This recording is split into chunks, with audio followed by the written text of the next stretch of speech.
Already, man. What it do, man? It's the dynamic duo. You already know who it is, man. OG Ron C with my big brother Michael Watts, man. You know what I'm talking about? One time for Hype Magazine. Doing it like this here, man. Much love. Hey, what's good, everybody? Welcome to another live session with the Hype Magazine. I'm your editor-in-chief, Jerry Doby, and today, I've got this young lioness by the name of Yadi Montes, who I met in Houston, Texas during the Track Meet 2024 Grandmaster class. She is a engineer, a sound engineer, and a producer, and she's got an amazing story. This is a warrior, young people. I'm going to tell you, she's got an insane story and one of perseverance, intestinal fortitude, and just flat out mental toughness. Welcome, Yadi. Nice to see you again. Hi, good to see you too. Good to be seen rather than viewed. Good to be seen rather than viewed. I promise you. I promise you. I promise you. All right. Houston, Texas, Avant Media Institute. You're a current student there or you're a No, graduate? I'm a graduate. I've been graduated for a year now. Okay. Well, I'm old. You know. Anyway, met her in June 28th. We met, we did our first conversation, did a mock interview, and this is the first time interviewee that I've had that I never dinged in one of my sessions. So I'm really excited to share her with everyone. Amazing story. All right, let's kick it off. Despite my little introduction, I'm gonna go back and we're gonna do the introspective again. All right. So from the inside looking out, talk to me about Yadi Montes, the creative.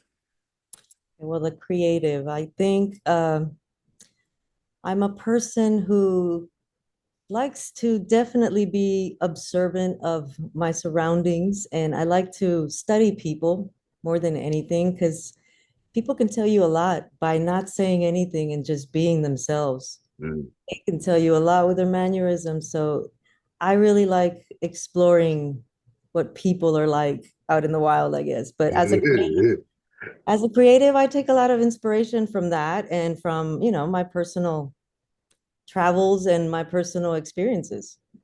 Okay. I guess convey that in a sense with the music that I'm trying to create as a producer somewhat. And I am trying to also see where I can fit in the podcast world. Okay. All right. All right. Great introspective. So was there a benchmark moment when you knew that music was for you? What was it that attracted you and stopped you dead in your tracks about creating music?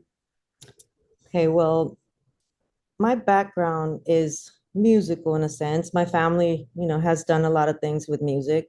So that kind of was a given, like from the start. As a child, I was so interested in just the gear that my dad had for like his record players and like the 8 tracks, all that stuff that no kid should be playing with at that age. But I was very interested in it and I loved, playing with his records and actually putting them on and listening to everything. I'd sing along and I'd dance. That was like my day. That's all I do.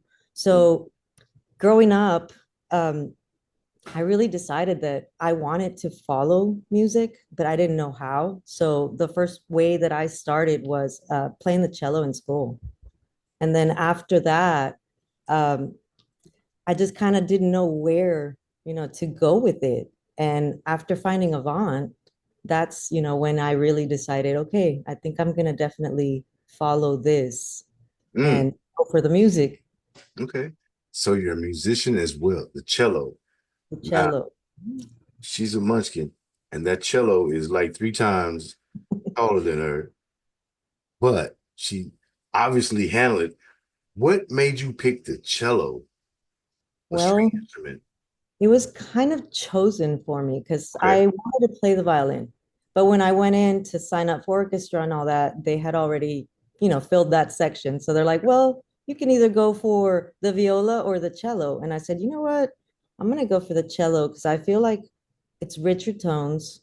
and it's got both the highs and the lows, so you can pick whatever you want out of it. Mhm. And the more that I listened to orchestra music and the more I paid attention to the cello section, the more I fell in love with it. Mm.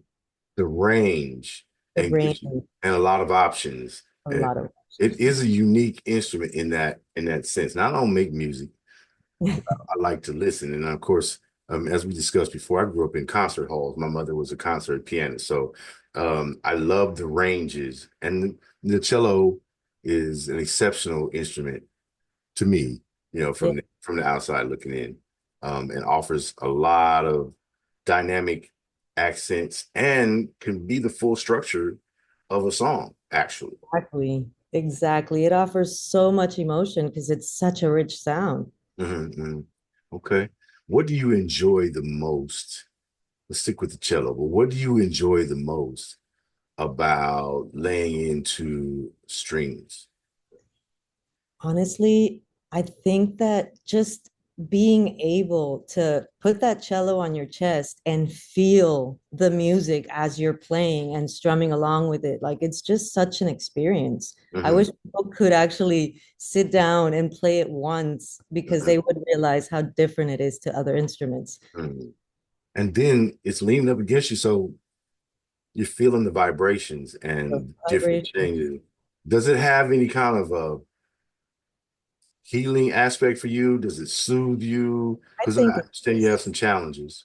I think it does. I mean, I feel like we live around frequencies. I mean, have you ever seen like a sandboard? Yes, I've seen it. Where they'll play a certain frequency and you'll see the sand moving and creating patterns on it, or changing in different, I don't know, perspectives, I guess. But yes, so I feel like definitely when you have that kind of vibration, resonating in your body, it does provide some kind of healing, Okay. for So sure. you're feeling those vibrations, it's coming through, you're getting conversational with it, and start talking. And I feel like the cello can bring, not just the classical, but the soul, you Yeah. hit those baritones and the high altos and the divine note that they call it, whatever that frequency is that's way up there. That's crazy. That just puts people in la la land. So um, magical. It's a magical instrument. For instrument, for sure. I see it like the piano because it's got a wide range of different notes that you can play, highs and lows, in betweens. And like I said, it's just such a rich instrument, Mm.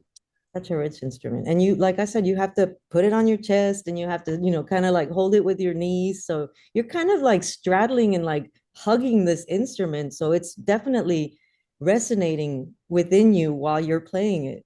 Mm. Okay. It's a full body experience.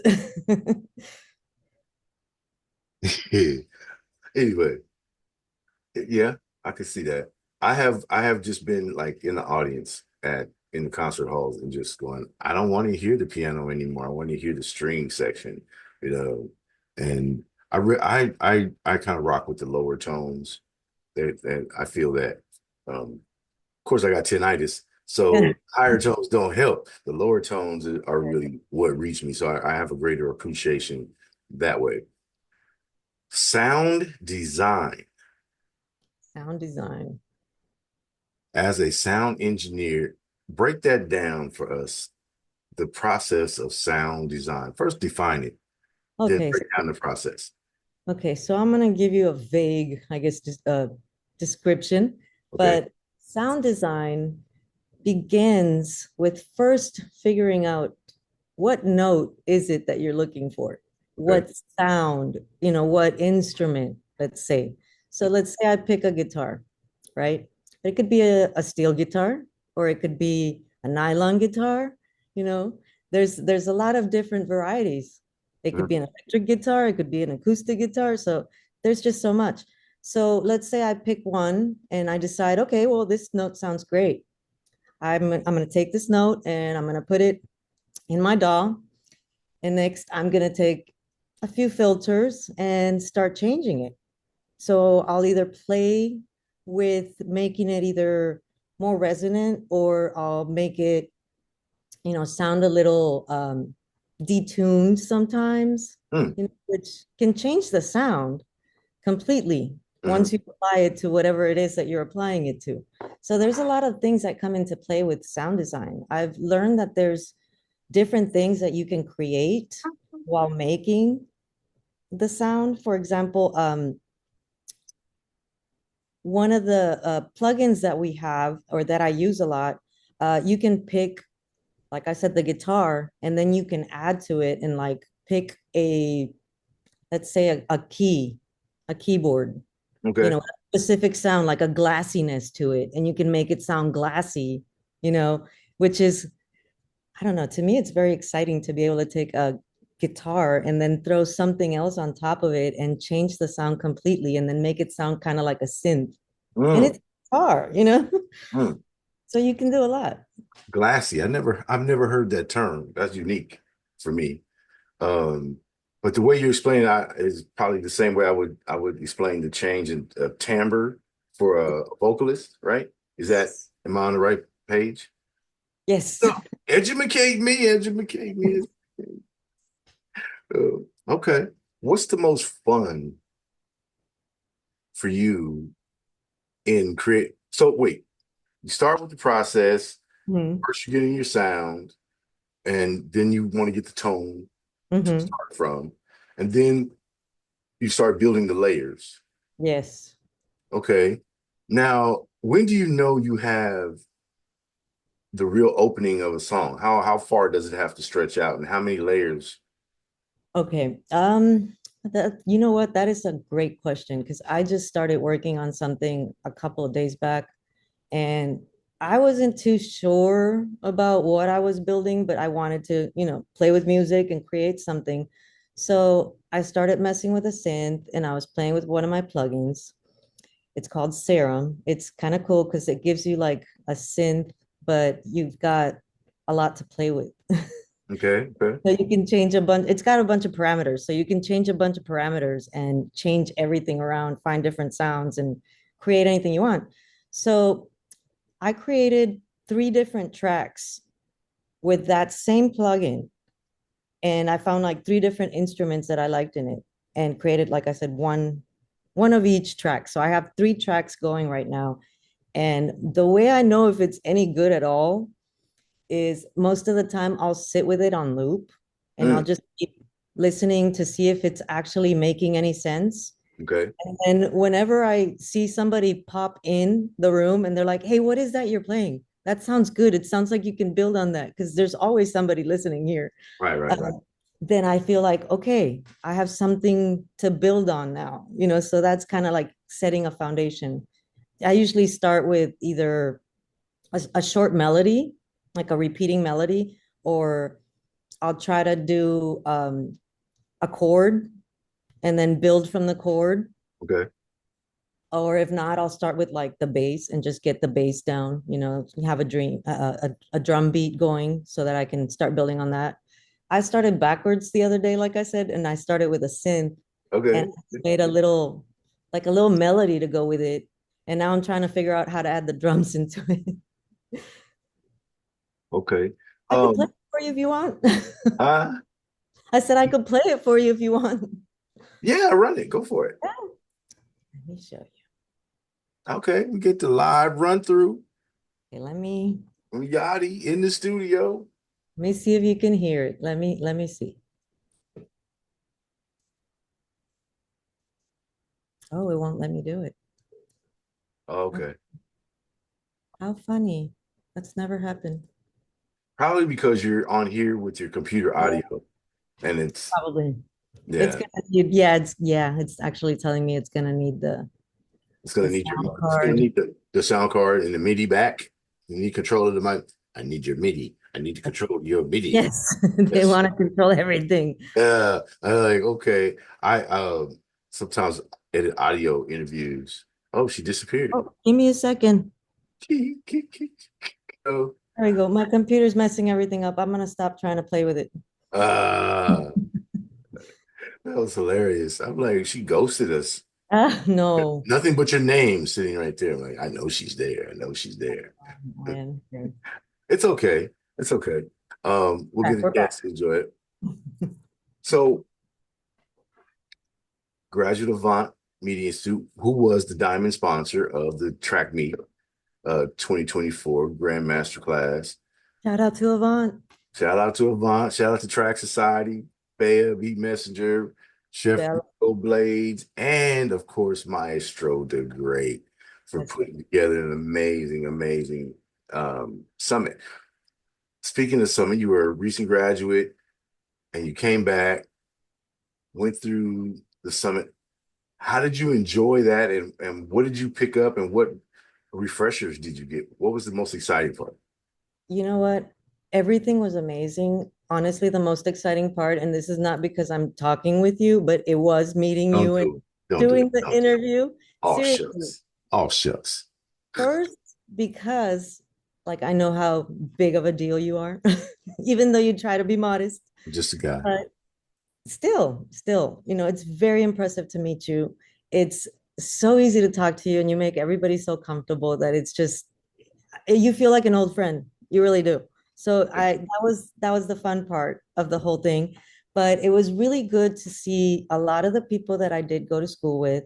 Um, it was nice to meet other people that had graduated and weren't there anymore and were from previous classes. So it was nice meeting them and seeing what they were about, kind of networking with them. Uh, I think the other favorite part would be when we were doing the song writing, how to write a song, how to compose, all that. Oh, with Montina. Cool. Yes, because for me, that is one of the hardest things to do. I am not an artist. I'm Mhm. definitely not the person that can, write a song or even a poem at that, but I find it very interesting. I would like to learn how to do it. I think it's important to know how to do it, especially if you're a producer. Right, right, right. Yeah, so it was really fun just seeing the process, seeing, the people that actually are the artists come alive and do their thing. For me, it was a little I want to say intimidating Okay. because, they're like, "Hey, you come in, make a line or do this and that." And I'm like trying to think about what to add to these, people's rhyme and song, but I can't because they have such good lines already that I don't even know what to add to that. The best I Right. could do was give direction, be the producer. You know what? I popped in for a little while on one of the classes. I'm going, you know, I can write a story, but if somebody says, "Oh, write something that matches this music," I'm like, bro, I'm lost. Right. You can forget about that. I can't do that. Um, I don't even often have music playing when I'm writing a feature story. Just because I get distracted, I get more into the music than the story that I write. And I'm like, it's not motivating me to lay out anything more fancy.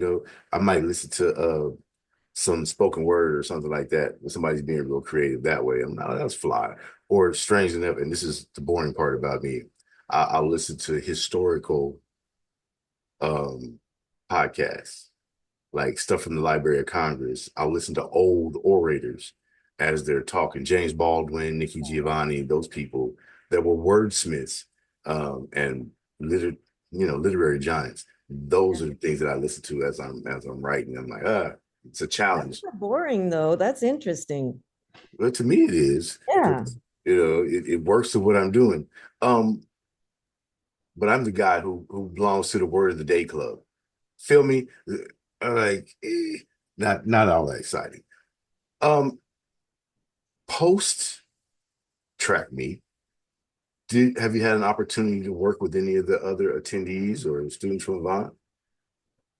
I have not. The only thing I have been doing is a lot of networking. And I mean, I know it sounds like such a meaningless job, but in actuality, I feel like it's a very important job because supporting these artists and like sharing their content and actually not just looking at their stuff, but commenting on it so that they can have some feedback and so that other people that are reading these comments have some, feedback about this artist. I think it's a big deal. I think it's very helpful to them. I think it's very supportive. I try to get on there and play around. Yeah. A lot of my stuff is automated. If you don't see the three clapping hands, it's probably not me or the hashtag indeed. Yeah, Let's see. yeah, that's my signature. Like, okay, that's me. So the rest of it's automated because I don't have time because there's so many people and so much good stuff. Yeah. You know, I have to pre-program stuff. Certain people I look for your stuff, um, Thank and you. I have fun. So let's talk about Yadi and some of the challenges you've had to overcome.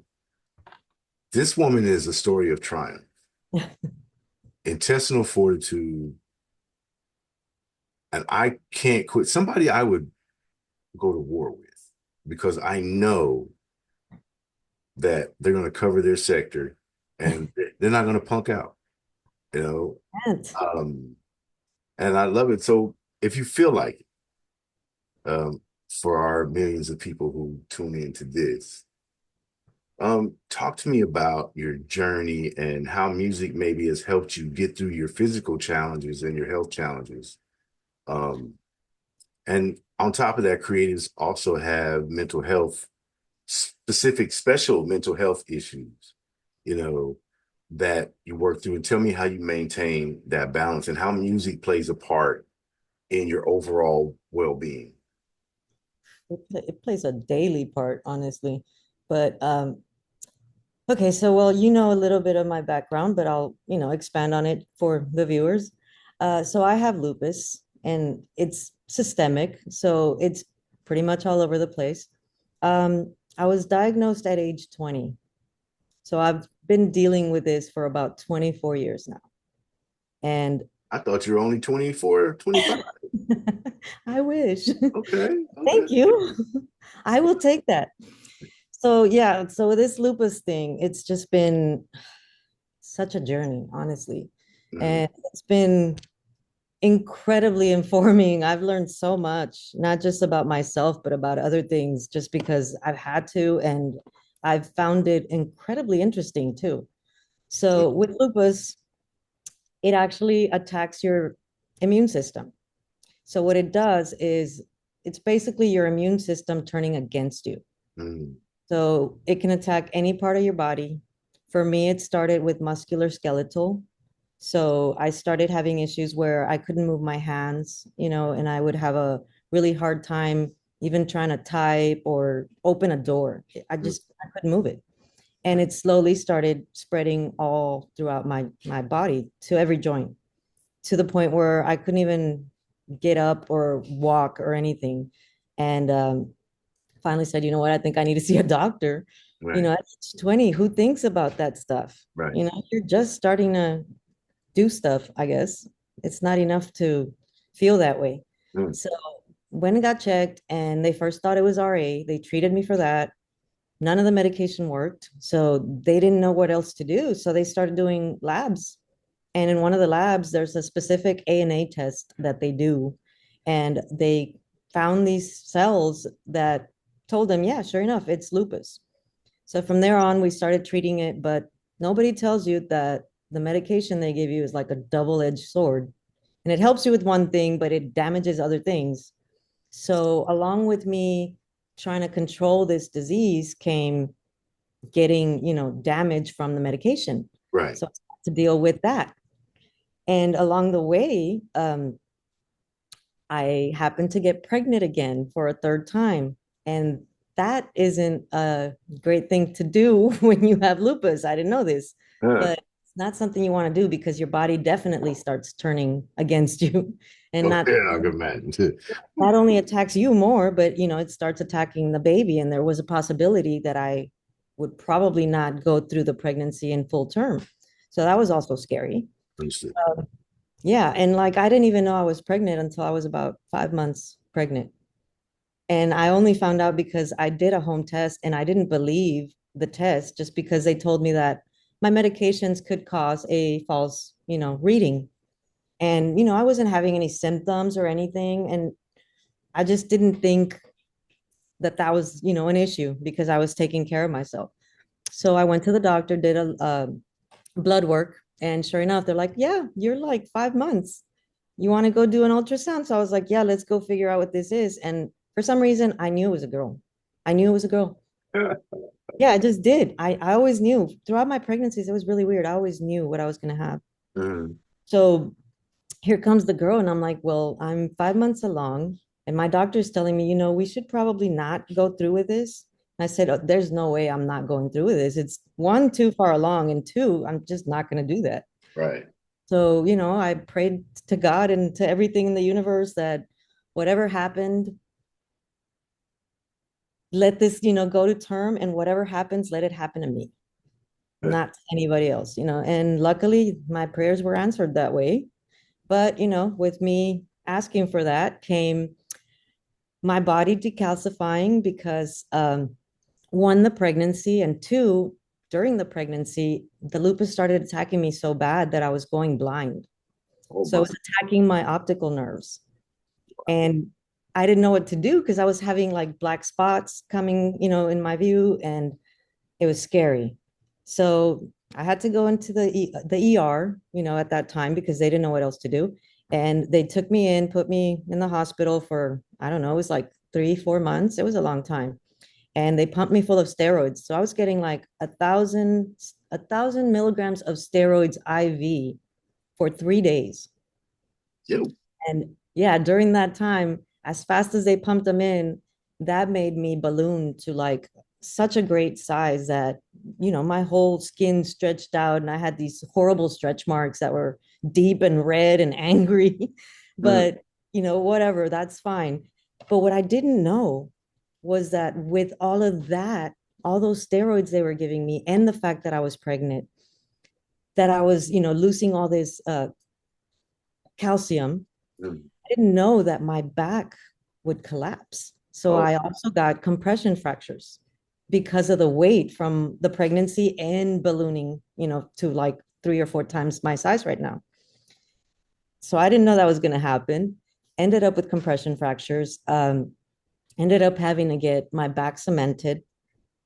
So I went through that, ended up giving birth before that. Let me backtrack a little. So before they cemented my back, I gave birth because obviously they can't do that while I'm pregnant, but I couldn't do it with any medication. So broken back and all, baby came. oh, Yeah. oh, hey, Yeah. The nurse was like, "You made that look easy." Because the whole contractions and everything, you never heard me make one sound. It was just, okay, let's get this going. My back really hurts. wow. So we got her out, and soon after that, I didn't know it, but I hemorrhaged and I almost passed out. So they had to keep me because I was losing a lot of blood. Thank God that got resolved and they released me, but I went home without a baby because she was so small. She was a preemie. She Mm, came early, but luckily all her organs were mature. So she was good, but she had to stay because she needed to learn how to suckle. And she had a little bit of jaundice. So they had okay, to, fix that. right. And it was so hard going home, not only with a broken back and being in so much pain, but having to be bedridden and without a baby. It was so weird. I couldn't even go see my baby because I had a broken back I had to deal with at home. And I was so large that I couldn't walk. And there was no way that anybody was going to carry me the size I was with a broken back to go even see my daughter.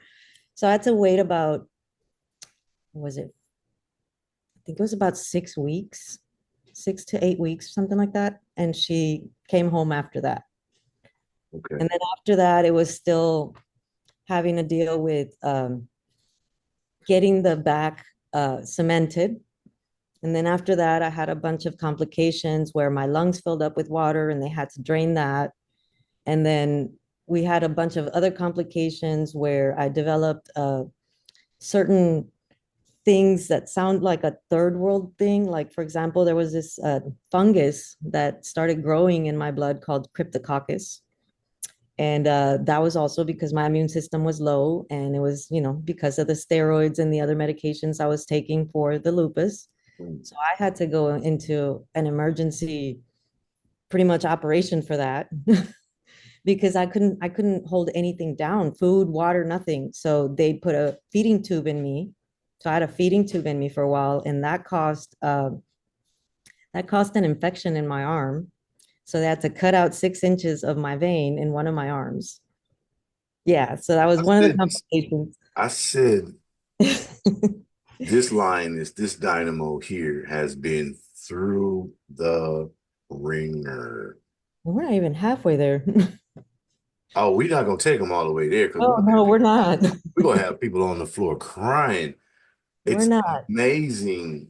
I'm so honored to have met you and that we clicked right away. I sat down and I'm not paying attention to anybody. Are you Dr. Dobie? No, she didn't even ask. She told me who I was. Hi, Dr. Dobie. I'm Yadi Montes. I'm one of your interviews today. I'm like, well, okay. Just finished breakfast. The coffee wasn't as strong as I needed it.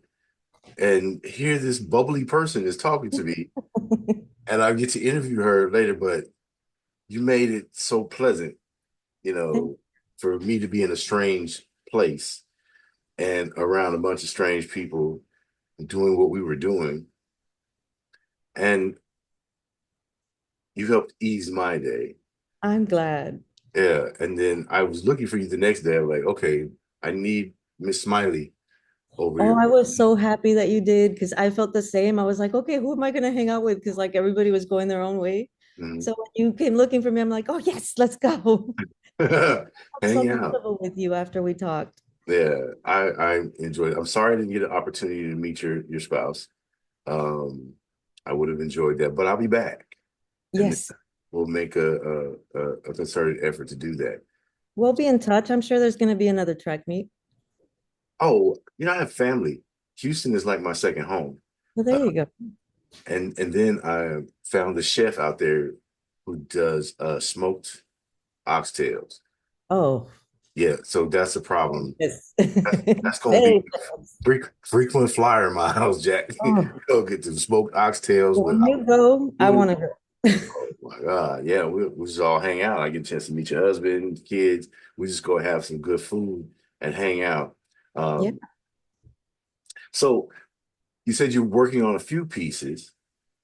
You're just starting them out, or have you got something developed and an artist in mind? Kind of still like works in progress because like I do have one that I want to say it's kind of finished, Mm, because it makes sense and it sounds good. I don't want to add more to it and then just make it super complicated for no reason. mhm. And then it just turns into, mud. I But hear a lot of overproduction in the industry. There yeah, are some start out producers who everything sounds so good until you put it into, and then it just sounds like goulash. right. And it's like I don't want to overproduce it. I want to leave it open enough to where the artist can come in and add their, voice to it, which is going to change the whole dynamic too. Right, So right. that's kind of like a work in progress because like I said, I have the beat going, but now I got to break it up. Mm. I got to make it sound a little different in some areas. But that's one of the ones that I'm working on. The one that I wanted to show you, that one's still kind of like halfway started. So that's another one. But yeah, I try to sit around and I'll start on something and sometimes I don't finish all the way before I have another idea hit me, but what producer doesn't? Well, yeah. What artist? Yeah, What creative? Yeah, yeah.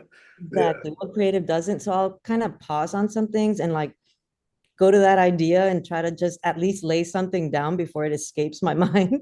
And then I'll get back to, the other thing, but I'll usually jump around back and forth. And then once I sit in and I'm like, okay, I'm finishing this, that's where I stay until it's done. Okay. What are you looking forward to most within the next year? 2025's like tomorrow, right?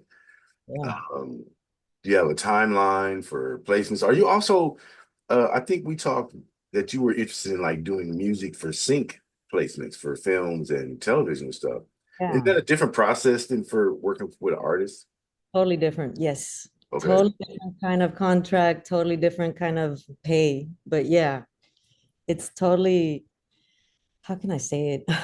What about the creative process? I know the money's different and all that, but what about the creative? Because you're now, It's definitely different because when you're producing for like a series and you're kind of like making the music for a specific thing, Mhm.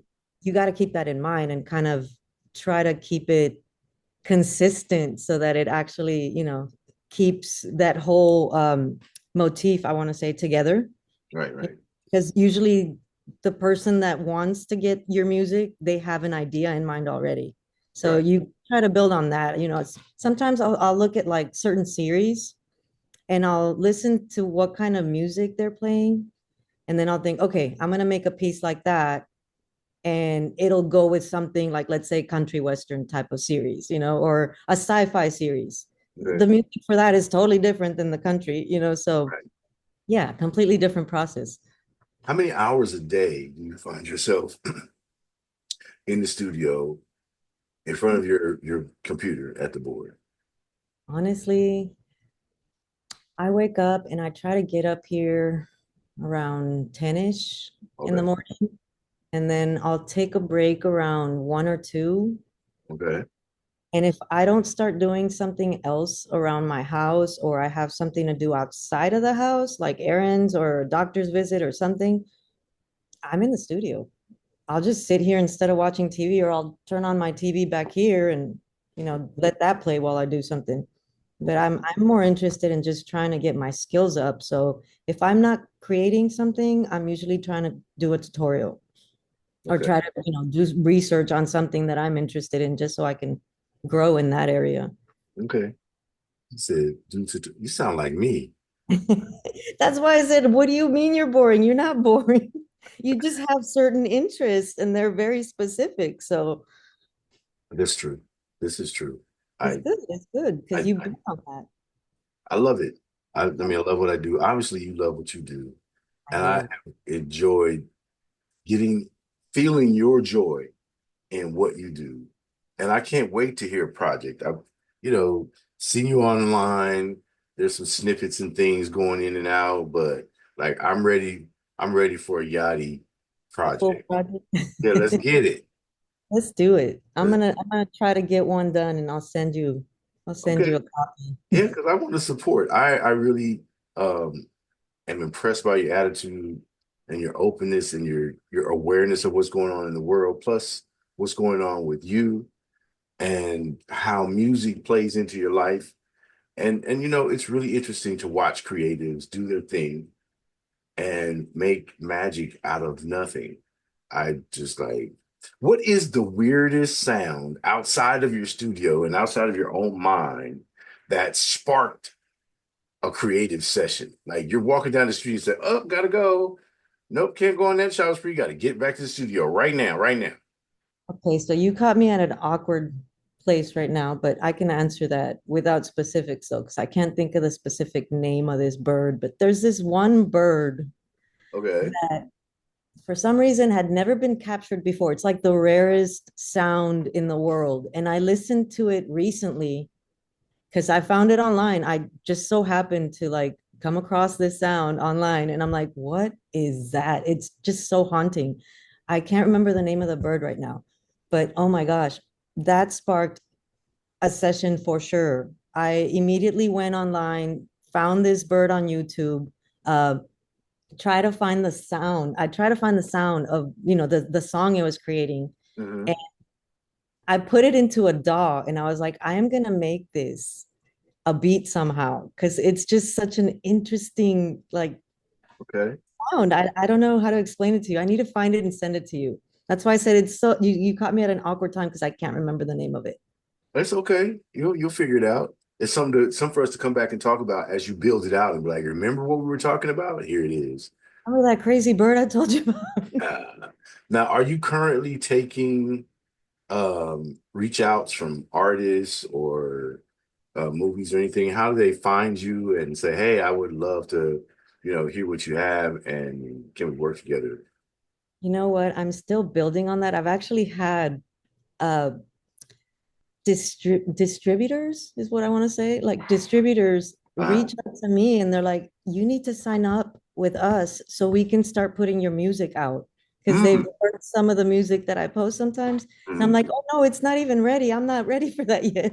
So I don't have anything ready yet for that, but I'm trying to get something up so I can have people reach out. Right You now, know, the only way to reach out would be, hitting my DMs on IG, and I go by Yachty Blue Girl. So I'm very easy to find. okay. You know, I had this talk with this artist. She's a visual artist, does the painting, right? And I asked her the same thing, like, how do you know when one more brushstroke will ruin a masterpiece? When do you know when to stop? I think you don't. You just have to kind of say, you know what, I can't add any more to this. And you know what, I find myself doing it in very obvious ways. Like I'll listen to the loop over and over, and I'll be sitting with my keyboard trying to add something else to it. And it doesn't fit. It just doesn't sound right. And that's when I'm like, okay, I'm gonna leave it. I don't feel like I should add anything else to that. Hmm. That's You know, that's my cutoff. It might not be for everybody, but that's my cutoff right now. when people and distributors and music supervisors started hitting you like, you need to send me something so we could get this out. Not, knowing that there are distributors out there that are just out there to make a buck and do the Right. sales part. But generally when professionals say, aha, you should stop Yes, and for send it sure. and put it in the mix. You can always do a deluxe version or a remix or something like that.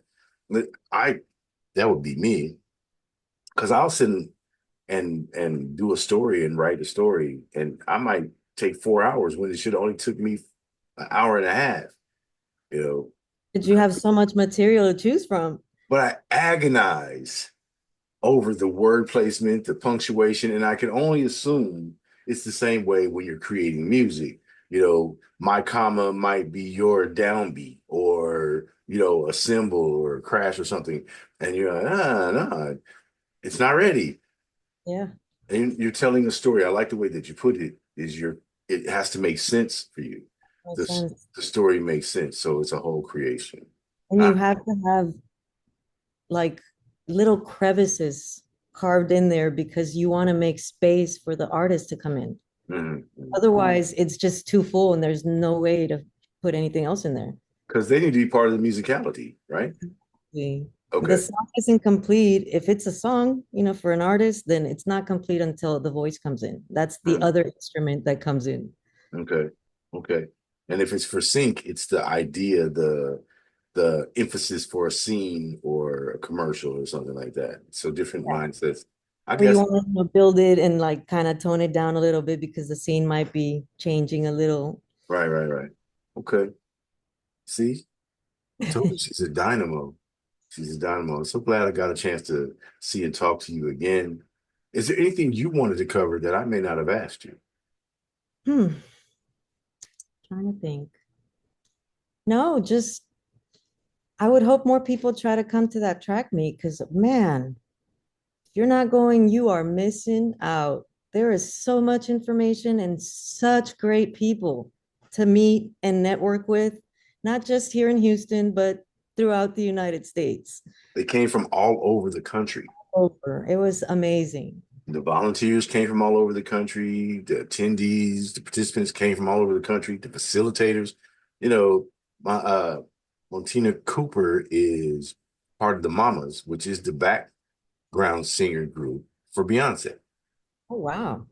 So the lady who led the songwriting competition, It was amazing. she tours with Beyonce, and that's what she does. And then E. Ferg was the producer guy that was sitting at the boards.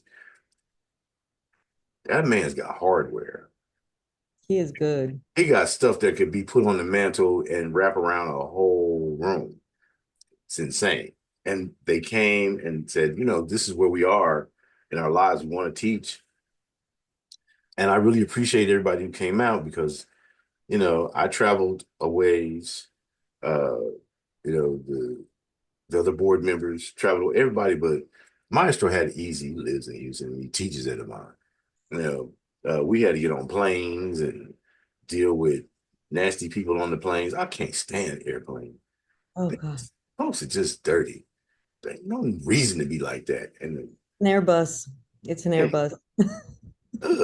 it's disgusting. Anyway, but getting to the final destination, and seeing the amazing people and all the talent and the interest and how serious everyone took it, it really inspired us. And so we can't wait till next year. So we'll be back at Avant in 2025. Can't wait to see everybody. And the newcomers. I hope there's newcomers. Yeah, of course. There's already a waiting list actually for 2025. Oh. But there was only one Grandmaster class, and Yadi Montes was a part of that Grandmaster class. Track meet 2024.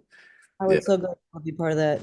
It was amazing. So grateful to have had you, honored. Thank you for the time that you've given me. I appreciate it. And I look forward to definitely following up on that Weird Bird song. Absolutely. I hear that. And in fact, I'll text you when we get off this with it. I appreciate you. All right. Until next time, Hype Magazine Live Sessions, Yadi Montes. Thank you for having me. Peace. Peace.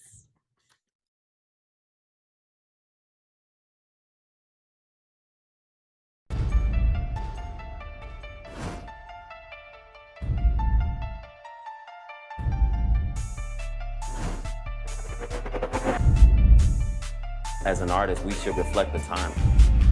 Why you so talented? Cause I'm black. Why you so amazing? Cause I'm black. It's really important that we build characters so that people understand their story matters.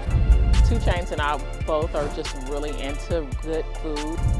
And when you know you are royalty, you will only aim in life to be royalty.